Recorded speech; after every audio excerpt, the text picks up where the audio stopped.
C'est une maison unique en France qui était inaugurée aujourd'hui au CHRU de Nancy, un centre thérapeutique spécialisé dans les troubles post-traumatiques liés entre autres aux violences sexuelles. Son nom, à la Maison de la Résilience, un centre ouvert en novembre dernier qui accueille déjà 150 personnes par semaine. Laurence Duvois et Frédéric Madier. Dans ce bâtiment de l'hôpital central de Nancy, la Maison de la Résilience.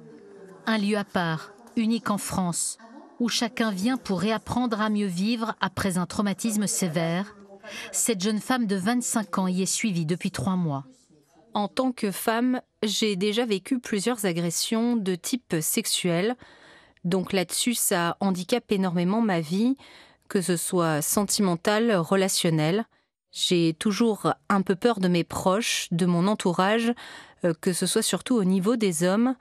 Je n'ai pas la même approche et je suis quelqu'un d'un peu agressive, repoussante. 80% des patients accueillis ici sont victimes de violences sexuelles. Depuis MeToo, la parole se libère. Mais il fallait un accueil spécifique avec une prise en charge pluridisciplinaire. C'est tout l'intérêt de cette maison de la résilience où travaillent main dans la main 24 spécialistes issus du CHRU et du centre psychothérapique de Nancy-Laxou au profit du patient. Ils vont rencontrer le psychologue spécialisé dans l'intégration de ces souvenirs traumatiques, des infirmiers qui vont travailler la régulation émotionnelle, des petits groupes où on travaille des outils d'ancrage, des outils de sensorialité, de relaxation, de la sexothérapie si c'est nécessaire, et puis un travail par le corps qui peut passer par de la psychomotricité et un accompagnement juridique avec une juriste, une assistante sociale pour prendre l'ensemble de la problématique en considération. Ce patient de 52 ans est suivi depuis 9 ans par un psychiatre.